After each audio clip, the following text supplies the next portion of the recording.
Hey guys, it's Charlene. Today I'm sharing some tips on how to use up your pattern paper. I'm using the Who Let the Dogs Out stamps and dies from Photoplay Say It with stamps, as well as the Stitch Frames number 6 dies.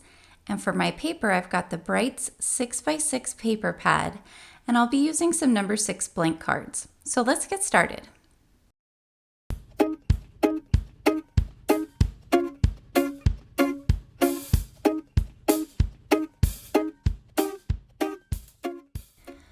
The frame die set is really great because it comes with a lot of different pieces to create backgrounds.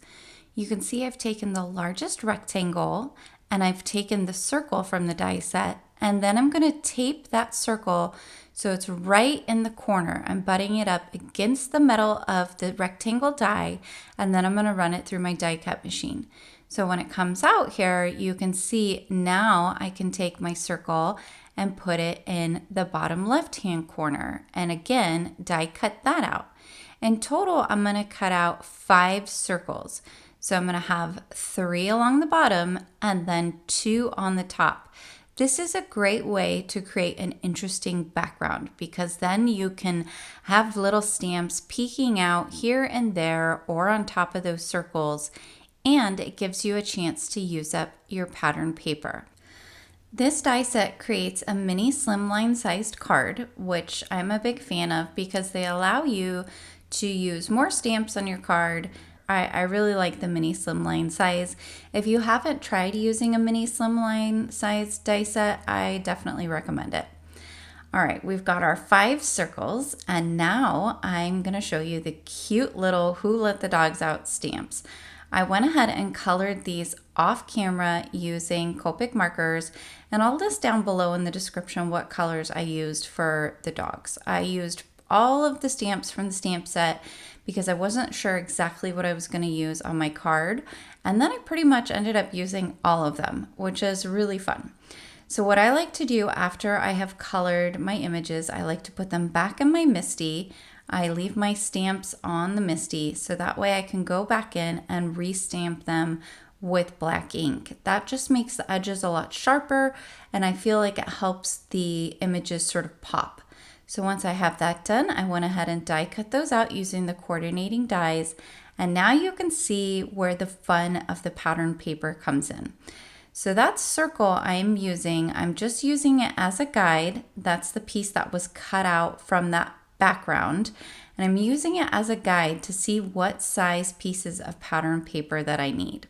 So I've cut out multiple different pieces of pattern paper, and now I'm going to stamp in some pigment ink. I'm going to stamp my sentiment right between those top 2 circles.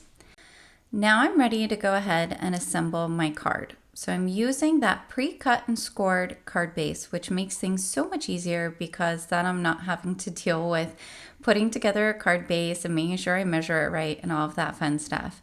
And now I'm going to go ahead and add some double-sided adhesive foam squares to my background. The reason I'm doing this is because I'm going to glue the pattern paper behind those circles to create a fun and varied background behind there. It's going to look super cute when it's done. I am really happy actually with how this card turned out. So you guys will have to let me know down in the comments if you like this card. I think it's super cute. So I'm doing some different sized polka dot papers down at the bottom, and then I'm doing some striped papers behind the top 2 circles. Now you could use scraps from your stash in order to pick what pieces you want to put behind the circles, but I thought this Brights paper pad would look awesome on this card. Those bright colors just pop behind the pups and look really cute together. So the fun part about this pattern paper is that on each side it has these really cool patterns, like on the dot pieces. On one side it has large dots, and on the other side it has small dots. So you can see I put small dots on the left and right, and then the large dots in the center. And that just is going to add another layer of fun and interest to the card. So the best way I have found to do this is to go ahead and hold my top piece over the card base, just so I can see where the piece of pattern paper is going to show through, and it gives me a sense of where I need to trim around on that circle. Because it is kind of a tight space behind there, you don't want your paper to overlap. So that is why I have not taken the release paper off of the foam squares yet, is because I want to get these pieces situated and glued down to the card base before I add that top piece on there. Now you, of course, could use one sheet of paper behind here to create a fun background behind those holes. You also could ink blend on the back on the card base and it would look awesome too.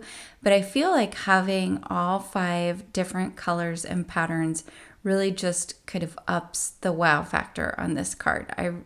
It's fun, it's summery. I think anyone would get it and say, oh my gosh, how cute. At least I would. But then again, I think anything with little pups on it in bright colors is adorable. Pretty much anything. But anyway, getting back to the card, now what I'm doing is I'm going ahead and I've placed my little dogs where I think they'll look cute so I can get a sense of which ones I want to pop on top of the circles and which ones I'm going to have underneath. And I'm actually going ahead and gluing everything down. So the ones that are going on top of the circles, I've added the liquid adhesive on the edges so that they'll glue to the circles. And then the ones that I am tucking in behind, I'm going ahead and gluing those down back underneath the circles. And you can see I'm kind of placing them, pushing them down, and getting them where I like them so that they're just right. I still have not removed the release paper from the adhesive foam squares at this point. I'm keeping that off so that way I can go ahead and once I've got everything adhered, I can go ahead here and add an extra foam adhesive square to the back of those dogs so that way I can ensure that they stay popped up and they don't get smushed down on the card. So now I've removed all of the release paper and I am going to go ahead and add a dot of liquid adhesive on the back of each square. So that way, just in case I don't get it down straight at first, I have a little bit of wiggle room and can make sure I get it straight down on the card base. I am going to use the corner of my score buddy, which is something I like to do when I am lining up a full front on a card base. I find it makes the process so much easier. All you do is you put your card base into the corner of your score buddy, and then you kind of take one side and start on that end and drop the rest of it down on top of the card base. It makes it super easy to ensure that everything gets lined up well.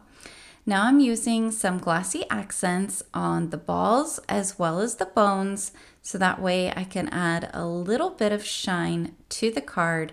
Not much. I'm not using any sequins or anything on this card. I used the cute little elements from the stamp set to be my embellishments on the card.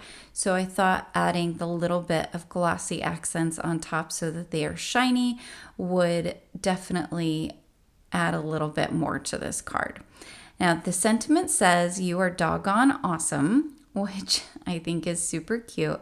And here's a little tip. If you are using glossy accents, have a little sharp pokey tool like I have there.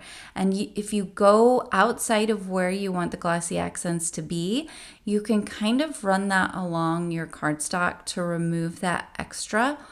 Or if you find like you need to fill it in a little bit more, you can kind of push your glossy accents over with it. It makes creating with glossy accents so much easier. All right, guys, here is my finished card. I hope you like it. I hope you guys find some time to get crafty today. Thanks for hanging out with me. Be sure to like and subscribe as well as hit that notification bell so I can continue bringing you more crafty content in the future. Until next time, happy crafting.